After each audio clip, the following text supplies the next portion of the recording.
Alu, what do we got up next?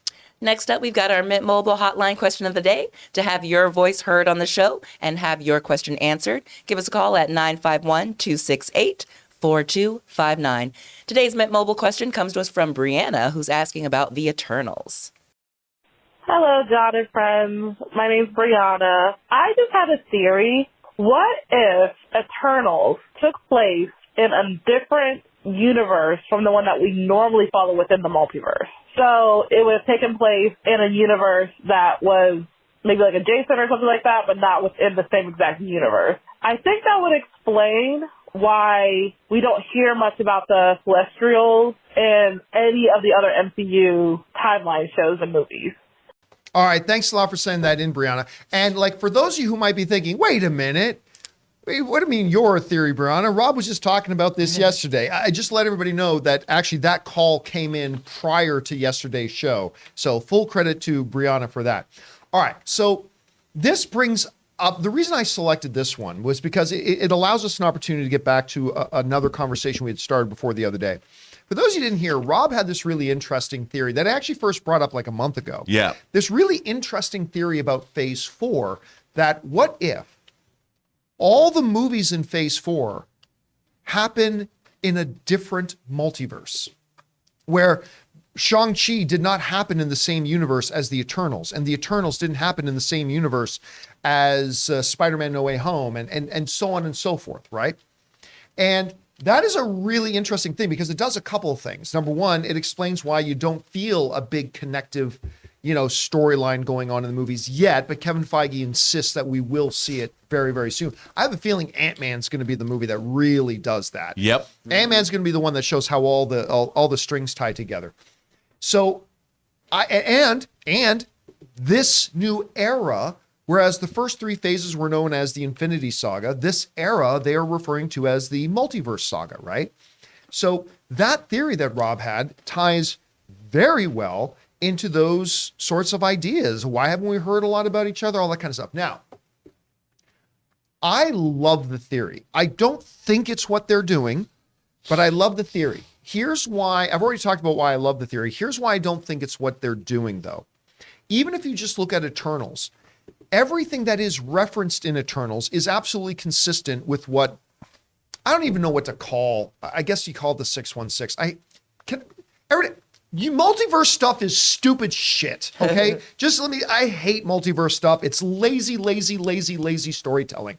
Anyway, it's like, how can we do whatever we want with being no consequences to our characters? Multiverse. Anyway, that being said, when you're watching Eternals, there's a lot of stuff talked about and said and referenced that is absolutely in line and in continuation with what we understand in our 616 main world of the MCU.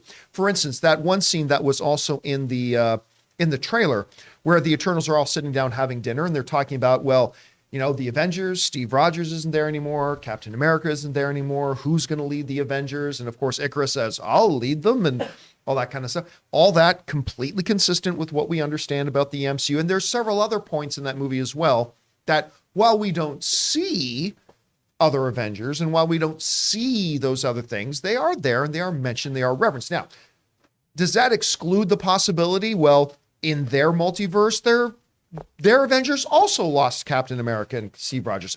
Yeah, you could say that. That's a possibility. But everything has been consistent. When you look at something like Shang-Chi, when you go to the post-credit scene of Shang-Chi, Shang-Chi is talking to Bruce, who has got the arm sling that he got as a result of Endgame in his human form, like we saw in She-Hulk.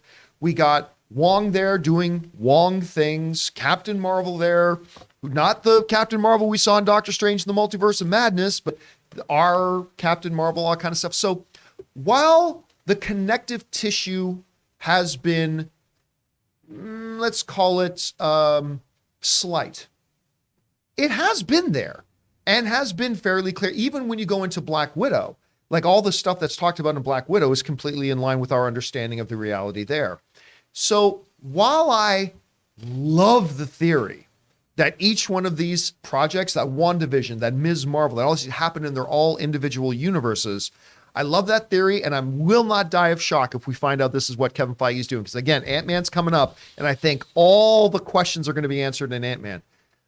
I still think this is all happening in our main Prime world for now. Guys, we want to thank a sponsor of today's video, Mint Mobile. This holiday season, the best deal in wireless can only be found at Mint Mobile. Right now, when you switch to Mint Mobile and buy any 3-month plan, you'll get another 3 months free. As the first company to sell premium wireless service online only, Mint Mobile lets you order and activate from home with eSIM while saving tons on phone plans starting at just $15 a month. Guys, you know I've been using Mint Mobile long before this holiday deal, and I have to say, it is the perfect time to switch. Since I switched to Mint Mobile, I've been spending 1/3 of what I used to spend on my mobile service with the other big name company. And with this buy 3 months, get 3 months free, not only is it a great choice for you, but it makes great gifts for the people you love. Mint Mobile's best offer of the year is here. By going online only and with eSIM and eliminating the traditional costs of retail, Mint Mobile passes those significant savings on to you. All of their plans come with unlimited talk and text plus high-speed data delivered on the nation's largest 5G network. You use your own phone with any Mint Mobile plan and switch easily and effortlessly with eSIM. Or if you need a new device, for a limited time, get 6 months of free service when you buy a selected device and plan. So guys, for a limited time, buy any 3-month Mint Mobile plan and get 3 more months free by going to mintmobile.com/Campea. That's mintmobile.com/Campea. But Rob, as at least from my perspective, the originator of this theory, let's start small with what Brianna was talking about with Eternals. What do you think about the idea that Eternals happen in a different universe, and then kind of expand that out to why you think it might be true of the entire MCU Phase 4? Well, with Eternals, we don't see much of the rest of the MCU. For instance, the Chitauri invasion of New York.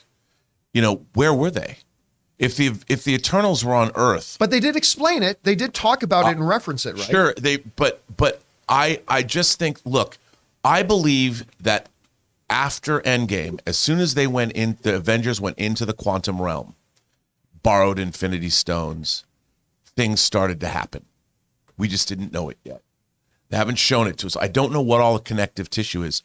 It started out with J. Jonah Jameson in Spider-Man: Far From Home. When he shows up at the end of that movie, the fracture has happened. It's already occurred. Spider-Man: No Way Home, obviously.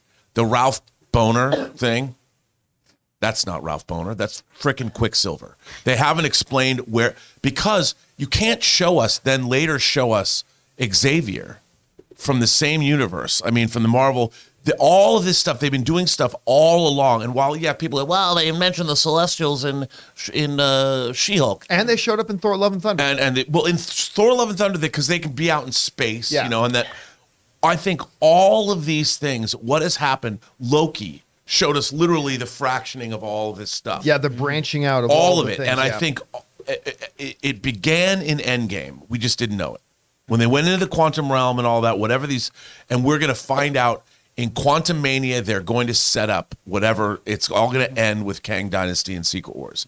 We just haven't been aware of it. But they keep adding to these things because why is J. Jonah Jameson, why is J.K. Simmons that was the first time we saw, oh my God, from the Spider-Man movies from Sony. We saw Venom at the end of Venom dropping a little symbiote juice, in our universe, shows up for a minute. They've been doing this the whole time. And I think there's things that we don't even know yet that they've showed us that we just didn't realize what we were seeing. Spider-Man: No Way Home. Who were all those people on the edges of the, what happened there? I think there's a lot going on. And Feige said it's called a multiverse saga. You guys just don't get it yet. And I think Quantum Mania is going to be the pivot point, because if you look at Quantum Mania, if you look at the trailer, you have Scott Lang as Ant-Man, who is looking at a giant version of himself. There are multiple versions of Ant-Man in the same frame in that trailer. Although that could just been like some kind of psychedelic, wacko thing. Or it's variants of the character. Yep, or could be. And I'm like, because there's a convert, and I think there's, with Michelle Pfeiffer, there's something I forgot to tell you. We're going to learn a lot. And I think it's all going to tie into Miss Marvel. It's going to tie into the 10 Rings, all of it. I think it's a combination of what both of you guys are saying. I I don't think each Phase 4 movie is its own universe, because that would just be a little. I don't know. Some are probably in our universe, Yes. but we're seeing their things are crossing over into our universe. Exactly. Well, I we've been warned agree of- with that. I think like it's kind of like the thing they talked about in Stranger Things, where like you have the line and then you have the ant on one side of the line and it crawls over. I think we're seeing fragments of these multiverses, and like you said, I think Loki kind of set the stage for that. We're seeing these fragments of these multiverses bleed through each other. Here's my fear. Here's my fear. While I love the theory, if they did do something like that, my fear is this, is that now I was just a child and some of you were adults, some of you weren't even born yet. I was a kid. But my fear is what they could be setting up, if the theory works out, is was it Dallas or was it another show? Dallas, it's all a dream. When the guy wakes up at this end of the season, realized that They're entire not gonna season do had been a that. dream. That's saying elsewhere. No, Well, the whole show No, was, that wasn't that the whole show was a dream? No, that was The like Lost or kids- something. that was Dallas. They did that. But my fear is that they do something like that, and then we find out, oh, so this movie and this movie and this movie were all just pointless. Those were just movies that happened in some alternate reality that don't really count to our MCU. Like that would be my fear. I'm not saying they're doing that. I don't think that's what they're doing. I'm saying that would be my fear. Well, the thing is, I think the thing is, all of these multiverses are real. Like, here's the thing about Eternals. Let's go back to the Eternals. So they're the deviants that are on Earth. These creatures. We saw one rampage through London. No other superheroes. I mean, Captain Marvel was on Earth in the 90s. Shield never caught. Well, there was yeah, never, but it only happened in the span of about 5 minutes. Sure, but right? And then it somebody, I mean, there disappeared. would have been a bunch of people that saw this rampaging creature. Did Shield not know?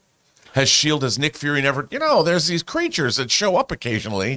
They rampage, and then there are these But I strange mean, they people. just wook up out of the ice, though. Don't forget that. They just woke up. But they've been here for thousands and thousands of years. Wouldn't there be a record of the Eternals? We saw the Eternals battling deviants on the beach in front of primitive tribes. Wouldn't they have drawn pictograms of the battles the Eternals had against the deviants? No record of that.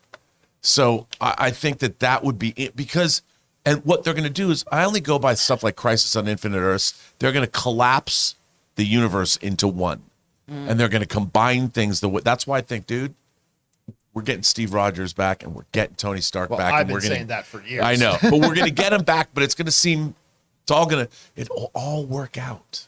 All right, guys, the question is for you. What do you think about that? I mean, Rob's not the only one that's been thinking about this. This idea that maybe one of the reasons why this whole phase 4 that is now in our rearview mirror, I guess, never felt as connected as it did before, and some inconsistencies. Do you think that maybe this whole idea about it being a multiversal thing holds down? Maybe you think they're just being vague. Do you agree with me that Ant-Man's going to kind of reveal the answers? Whatever you guys think, jump down to the comment section below and let us know your thoughts.